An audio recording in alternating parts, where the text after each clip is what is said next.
Hi, I'm Mark from the Gently Grown Homestead, and today we prepped and seeded our first 2 rows with the Jang Seeder.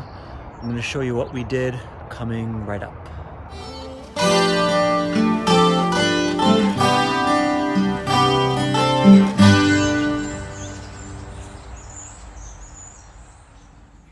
Alright, so this is going to be a quick video, quite literally all in time lapse for each step.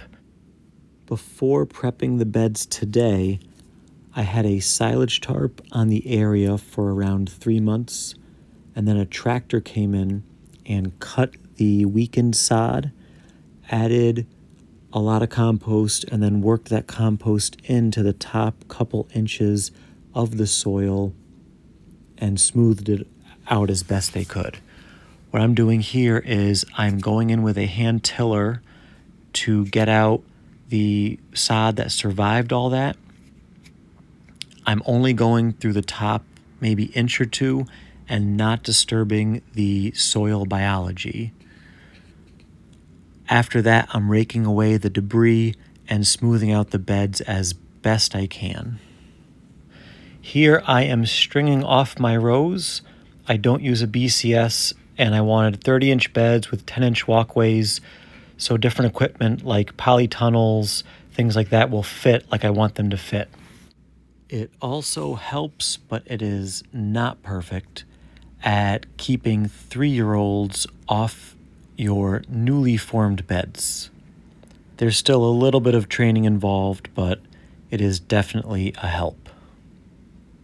Here I'm using a broad fork to aerate the soil without tilling. There's a lot of deadpan from vehicles like the tractor driving all over the farm in this area, especially towards the back there.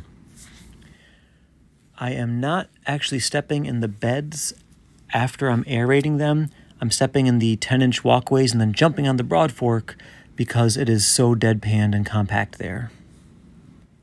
Here I'm adding 2 amendments. One is azomite, which is crushed volcanic rock. It adds minerals to soil, especially sandy soils that lack minerals. And then organic kelp meal, which gives the soil nutrients. We put this on before covering with compost because if these are exposed to the elements, they can actually go bad. Here is the organic compost that we added. This was some deliberate leftover from when we spread about 30 yards of compost over this entire area, along with the front where the fruit is going. I'm only adding a very thin layer because I already added compost to the whole area and then amendments you just saw.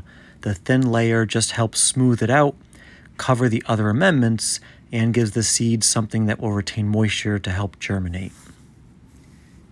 And here is the Jang Seeder in action.